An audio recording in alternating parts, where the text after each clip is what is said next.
What's up, YouTube? It's your boy, Rabbit and Billy Goat. For some reason, Billy Goat cut out there for a second. Yeah, I don't know what happened. You went blurry. All right, what's up, YouTube? It's your boys, Jack Rabbit and Billy Goat. I'm restarting because I don't know if it's screwed up or not. Typical us, technical failures. Gotta love Yeah. it. We're here with night one reactions and night two predictions for NXT Stand and Deliver. Yes. Now, I don't remember what the card is for night two of NXT Stand and Deliver besides... Well, let's go over the results of night one real quick. Yeah, let's go over night one first. So, Pete Dunne and Kushida had a match at the start of the show. Killer of a match. And there was a lot of submissions and they both went for the fingers and small limbs and stuff. It was a pretty brutal match. The match went a little bit over 10 minutes and Pete Dunne won. What'd you think of this match, first of all? It was a killer match. I mean, Kushida is one of the best submission guys out there. For a minute, I thought Kushida had it, but Pete Dunne wins, and, it's good because Pete Dunne was UK champion for how long, and I would like to see him get back on a winning streak for a little bit. I'm not saying he has to be undefeated, but I would like to see him win more than lose in order to get him back to, that next level. Although Kushida, he's going places, man. I think his future's pretty bright. Yeah, I'm surprised they haven't. And his gimmick is just awesome. That Back to the Future inspired gimmick. That's just pretty awesome. It was cool. Okay, next was the six-man gauntlet eliminator. Now, this was actually properly named because it wasn't a traditional gauntlet match. Every 3 minutes, a new superstar entered, and when they were pinned or submitted, they were out. And the participants, Isaiah Swerve Scott, Cameron Grimes, LA Knight, Dexter Lumis, Leon Ruff, and Bronson Reed. Bronson Reed won. This had to take a lot out of all. I'm looking at the time. It went over 23 minutes, and these guys beat the heck out of each other, man. Yeah, you had Leon Ruff. You had... which I already said the names. Well, the one I'm surprised that didn't win it, the one I had picked to win it was LA Knight. I was kind of thinking Isaiah Swerve or Cameron were going to win, but Bronson Reed's not a bad choice. No. I actually think he could be a star. It just took me by surprise because I thought they were going to put it on someone. Even Dexter Lumis, man, that guy's pretty good. Oh, yeah. Everybody in this match, the only one I'm not really familiar with is LA Knight. LA Knight is a.k.a. Eli Drake from TNA. Okay, I've heard the name, but I don't think I ever watched him. He plays more of a brass character.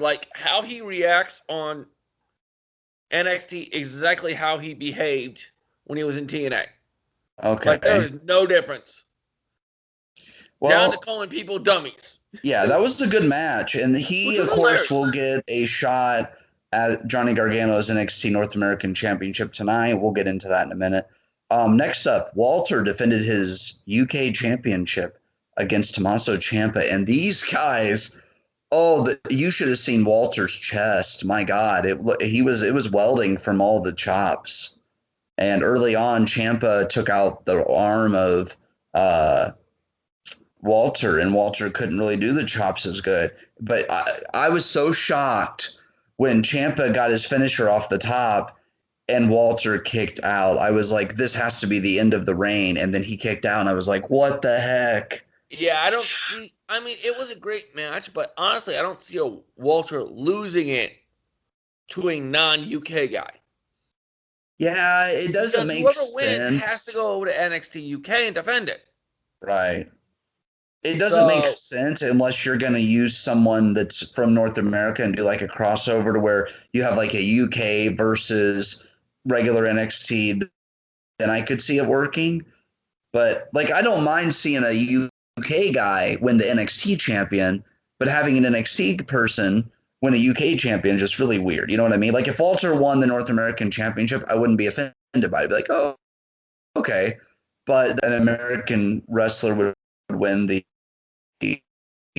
You kind of weird. Next up, we had a triple for the NXT Tag Team Championship. Now, if I remember right, there was an injury that led to the vacated. Yeah. Oni Lorcan separated his shoulder. Yeah, because him and Danny Burch were the tag champs, correct? Yes. Okay. So this was MSK against Grizzled Young Veterans and Legado del Fantasma. And this was a good match. And actually, there for a while, every team looked like they could win. But it went to MSK. And I haven't really, I'm going to be honest, I haven't watched a lot of their stuff. So you would know more about it than me. But they seem like a very good underdog team. They are a very good team. But it seems like they're kind of underdogs. Because everybody talks how Vince doesn't like former TNA guys.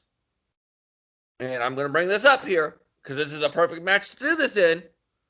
Half this field was former TNA guys. But, Triple H also runs NXT. I know, but, Vince is still Vince, Because I don't think he does much with NXT. MSK are former TNA. They were called the Radicals. Right. Yes, I have heard of them. One half of El Dio del the Luchador team. I'm sorry, I can't say their name. Legado del Fantasma, yeah. Yeah. One half of that team, Joseph Wilde, or however you pronounce his name. Joaquin Wilde, yeah. Yeah. He is former TNA. Okay. Well, yeah, but Triple H said Vince only calls him about NXT whenever he wants to call somebody up. Otherwise, he leaves NXT alone. Yeah, yeah, but this match was a killer. And my team I wanted to win won. It was a good match. Because I think they'd already had plans for MSK to win the tag titles. Right. They just went a little different route. At this point in the show, there was a little bit of an ad between it. I was starting to get a little tired, so I got up and walked around. I was fine. But then as soon as I saw that this was the main event, I was like, okay, cool. Raquel Gonzalez challenging Io Shirai. This, in my opinion, was match. It was between this match and the Ciampa Walter match for match of the night. And whenever Io jumped off the skull, that's when I was like, oh my God. I even yelled out, holy, because I was shocked. Raquel goes over. She's the new NXT Women's Champion. Well deserved. I've been saying this for a while. She's a star in the making. The woman's tall. She's like 6 foot, really built, really athletic. And I feel like she could lead this division for a while. The question you and I were just talking on the phone before we started recording, will Io be brought up to Raw or SmackDown? What do you think? It's a distinct possibility. I'd like to see her on SmackDown. I think her and Sasha and Bianca would be really good. I think those three could have some good matches. Keep her away from Rhea. There you go. Because you could have Rhea on Raw with Asuka. You already have a big Japanese name on Raw. You put Rhea on SmackDown. Now you have a big woman Japanese star on SmackDown. And you might be, like I said, we'll have fresh matchups. We haven't had those. Lacey's out. Lacey's pregnant. Becky's out. Becky should be back any time now. I think she'll be back at Royal Rumble. Charlotte. I don't think they're going to wait that long. I think they're going to let her have time with her kid for a while, maybe. Yeah, but you look at those ratings, and with them not if it was typical, like them traveling like they normally do, like traveling every week and everything. Because I'm not sure, but I think her and Seth live in Florida. Okay. So I think they're going to start traveling a little bit more now that we're going to have fans. I think you're going to see them do a little more shows. They might stay in Florida for their shows with live events for fans with like limited capacity. But I think we're going to start seeing more, at least for the pay-per-views. We're going to see fans. They may not still do house shows, and they may still do Raw and SmackDown with limited fans. But NXT last night did have some fans in there from what I could see. Oh, yeah. Well, that was in the Capitol right. Wrestling Center. All right, so night 2 is tonight of NXT. Yeah. Now, I see this coming. Dakota is going to turn her back on Raquel. I think so. I would think would be stupid, but... No, I want to see them tear the house. I think they could have a good match together. Oh, yeah, they could. But Look how big When Raquel my is. question is, when is Dakota getting her just due? When is she going to get a singles title run? I feel like it's way past due. Like she deserves Yeah, it. I agree. I completely agree there. Okay, so night 2 we have Ember Moon and Shotzi Blackheart defending the NXT Women's Tag Titles against the Way, Candice LeRae and Indy. Now I like Candice and Indy, but I just think it's too early. I think Ember and Shotzi will retain tonight. What do you think? They're a good team. I'm gonna go with Ember and Shotzi. Okay, so we're agreeing on this. The panel is saying the same thing. I mean, no offense against the Way, but they're not really as established as Ember Moon and Shotzi Blackheart. And I like these two as a team. As much as we talk about teams getting thrown together, Shotzi and Ember have the chemistry, actually. They're They pretty don't good really together. have a thrown together feel like the Way does. Yeah. Well, no, the Way's starting to get there, I think. But yeah, this But will it be was a more good of an match, instant though. chemistry reaction with Shotzi and Ember Moon. I think this might be like the second match of the night or third. I don't think it's going to be one of the main events. So I think it's going to be early in the card. Yeah. Just because of the other matches. Next up, and this isn't in order, by the way. Jordan Devlin and Santos Escobar are having a undisputed NXT Cruiserweight Champion ladder match. Now, it does say Escobar will have Raul Mendoza and Joaquin Wilde at ringside with him. This will be a good match. I have seen Jordan Devlin compete against a few people. He's really good, but I'm going to go with Santos Escobar on this. I think he's going to win I'm going to go against you on this one. because he has the two guys at ringside with him, although they may not get involved. I'm going to go Jordan Devlin.